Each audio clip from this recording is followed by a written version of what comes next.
నమస్కారం. Welcome to our channel. ప్రేరణార్థక క్రియలు. క్రియ जिसमें कर्ता स्वयं कार्य न करके किसी दूसरे को कार्य करने के लिए ప్రేరిత్ करता है.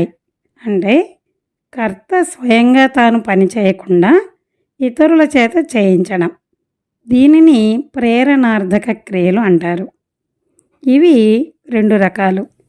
ఒకటి ప్రథమ ప్రేరణార్థక క్రియ, రెండవది ద్వితీయ ప్రేరణార్థక క్రియ. మొదటగా प्रथम प्रेरणार्थक क्रिया. यहाँ कर्ता स्वयं भी कार्य में शामिल होता है और दूसरे को कार्य करने की प्रेरणा देता है. అంటే కర్త తాను స్వయంగా ప్రత్యక్షంగా ఆ పనిలో ఉండి ఇతరుల చేత చేయిస్తూ ఉన్నట్లన్నమాట. ఉదాహరణకి వహ బచ్చోं को పढ़ాతా है. అతను పిల్లలను చదివిస్తున్నాడు.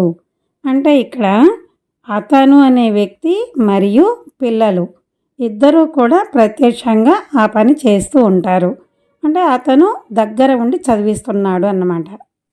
మరొక ఉదాహరణ అధ్యాపిక ఛాత్రోంకో లిఖాతి హై. అధ్యాపకురాలు పిల్లలను వ్రాయిస్తున్నది. మా అపనే బచ్చేకో ఖానా ఖిలాతి హై. అమ్మ తన బిడ్డకు అన్నము తినిపిస్తున్నది. అంటే ఇక్కడ చెప్పుకున్న ఉదాహరణలో అధ్యాపిక మరియు అమ్మ వీళ్ళిద్దరూ కూడా ఆ పని దగ్గర ఉండి చేయిస్తూ ఉన్నారు. ఇలాంటి క్రియలని ప్రథమ ప్రేరణార్థక క్రియ అంటారు. రెండవది ద్వితీయ ప్రేరణార్థక క్రియ. కర్త స్వయం కార్య నా కర్కే దూసరోं को कार्य करने की ప్రేరణ దేతా హై. ఇక్కడ కర్త స్వయంగా లేకుండా ఇతరుల చేత పని చేయిస్తాడు. ఉదాహరణకు వహ బచ్చోం సే పఢవాతా హై. అతను పిల్లల చేత చదివింప చేస్తున్నాడు. అంటే ప్రత్యక్షంగా అతను ఉండడన్నమాట.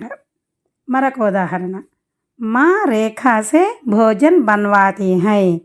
అమ్మ రేఖ చేత భోజనం చేయిస్తున్నది. అంటే అక్కడ అమ్మ ప్రత్యక్షంగా ఉండదు.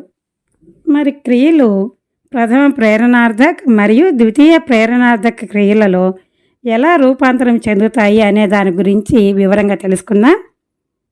మూల ధాతువుకి ఆనా చేర్చడం ద్వారా ప్రథమ ప్రేరణార్థక క్రియ రూపంగాను, మూల ధాతువుకి వానా చేర్చడం ద్వారా ద్వితీయ ప్రేరణార్థక క్రియ రూపంగాను మార్పు చెందుతాయి. ఉదాహరణకి పీనా. పీ అనేది మూలధాతువు. దీనికి ఆనా చేరిస్తే పిలానా అవుతుంది. అలాగే మరికొన్ని ఉదాహరణలు చూద్దాం.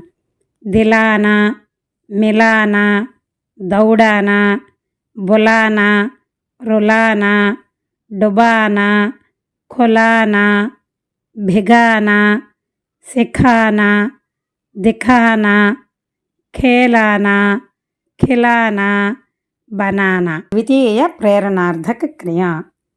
ఉదాహరణ చూద్దాం. పిల్వానా, దిల్వానా, మిల్వానా, దౌడ్వానా, బుల్వానా, రుల్వానా, డుబ్వానా, ఖుల్వానా, భిగ్వానా, సిఖ్వానా, దిఖ్వానా, ఖేల్వానా, ఖిల్వానా. ఈ వీడియో మీకు నచ్చినట్లయితే లైక్ చేయండి, షేర్ చేయండి. మొదటిసారిగా చూస్తున్న వాళ్ళైతే సబ్స్క్రైబ్ చేయండి.